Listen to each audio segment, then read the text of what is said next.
All right, so today we're going to tackle a pretty common and, let's be honest, sometimes awkward situation: how to ask to borrow something. We're going to cover the exact words to use, a super simple formula for asking politely, and even a little bit of grammar so you can talk about it later. I mean, we've all been there, right? You desperately need something you just don't have. Maybe it's a pen, a phone charger, or something a little bigger. The point is, we all have to rely on the kindness of our friends, our family, and, yeah, even our neighbors sometimes. Okay, so let's set up a classic scenario.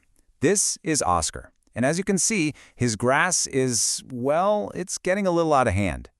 The problem is, he doesn't have a lawnmower, but luckily for him, his neighbor George does. This really simple situation is perfect for showing us some of the key words we're going to need. And this brings us right to our first big point. We've got to talk about two words that can be super confusing: borrow and lend. Now, here's the thing. They describe the exact same action, but they do it from totally opposite points of view. So if we're looking at this from Oscar's point of view, he's the one who's taking the item for a little while, right? So we say Oscar borrows the lawnmower from George. And that little word, from, is super important here. You always borrow from someone. Okay, now let's flip it around. What about George? Well, from his perspective, he's the one giving the item away for a bit. So we say George lends the lawnmower to Oscar. And see how the keyword changed? It's to. You always lend to someone. And when you see them side by side like this, it really clicks, doesn't it? Oscar borrows from George. George lends to Oscar. It's the exact same thing happening. But the words we choose, the verb and the preposition, all depend on whose shoes you're standing in. Okay, great. So now you know which verb to use. But how do you actually ask, without sounding pushy or rude?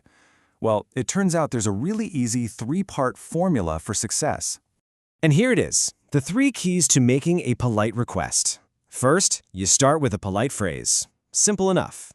Second, you give them a quick reason why you need the thing. And third, and this one is absolutely crucial, maybe the most important part, you tell them when you're going to give it back. That little detail shows so much respect for their stuff and their time. So, what are these magical, polite phrases? Well, you've got a few great ones to choose from. Can I borrow is probably the most common and friendly one. May I borrow is just a little more formal, a bit more polite. Or you can flip it around and use what we just learned. Can you lend me? Honestly, any of these will work just fine. So let's put it all together. What would Oscar actually say to George? It might sound something like this. May I borrow your lawnmower? My grass is getting really long, and I'll return it this afternoon. See? He's got the polite phrase, he's got the reason, and he's got the return time. That's a perfect request. All right, so let's fast forward a bit. Let's say you want to tell somebody else about this conversation later on. You're not going to use a direct quote, word for word. Instead, you're going to report what was said. And doing that means we have to make a small but really important grammar change. The fancy name for this is reported speech, but really, it's just the grammar we use anytime we're telling someone what another person said. Like if you're telling your friend later what Oscar promised George. So, let's imagine that when Oscar was talking to George, he said this. Exactly. I will return it by Friday. That's what we call direct speech. It's his exact words in quotation marks. But when you tell someone else about it later, you don't say will. You have to kind of shift it back in time. You'd say, he said he would return it by Friday. Did you catch that? Will just becomes would. It's as simple as that. And this little rule of thumb doesn't just work for will. It works for other common words too. For example, can becomes could, just like will becomes would. Once you see this pattern, talking about past conversations gets a whole lot easier. Let's try another one just to make sure it sticks. Say your friend asks you, can I borrow your camera? Later on, you'd report that by saying, he asked if he could borrow my camera. See? Can becomes could.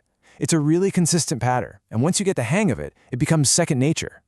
Okay, we've talked about the right words, we've talked about the grammar. Now it's time to actually put this stuff into practice. It's your turn. I want you to think about how you'd handle a couple of everyday situations.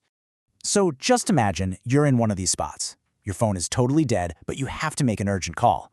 Or maybe your pen dies right as you're about to sign an important paper. How would you use that 3-step formula we talked about to ask for what you need? All right, let's up the stakes a little. Here's a classic workplace nightmare. Your computer just got a virus, and you have a huge report due in like an hour.